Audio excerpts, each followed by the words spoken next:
Ayaw ng patulan ni Julian San Jose ang ilang nambabash sa performance niya sa isang benefit concert sa Mamburao, Mindoro, noong October 6, 2024.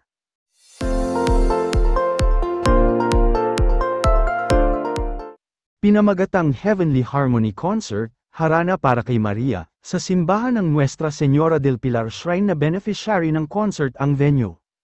Kasama ni Julian na nag-perform ang The Clash Season 3 champion na si Jessica Villarubin.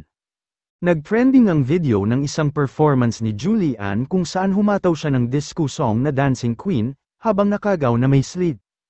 Pinuna ito ng ilang netizens dahil kumanta si Julian sa altar na pinagnimisahan, doon mismo ang venue ng benefit concert.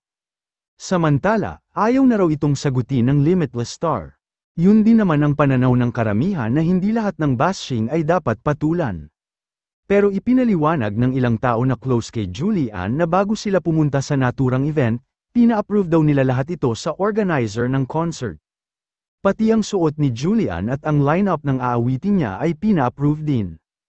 Nilinaw nilang hindi naman yun religious concert, kahit sabihin pang sa simbahan ito ginanap.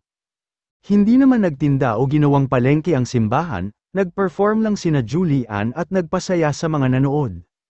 Kasalanan ba yun? Blasphemous ba yun? Wala bang paggalang sa simbahan? Ang nakakalungkot lang dito, sobrang below the belt na ang ibang nambash at nagtanong sa amin kung sino kaya ang nagkasala rito. Sa entertainment side lang po sina Julian at Jessica, kahit yung bishop at parish priest ay wala namang nakitang masama sa ginawa nila.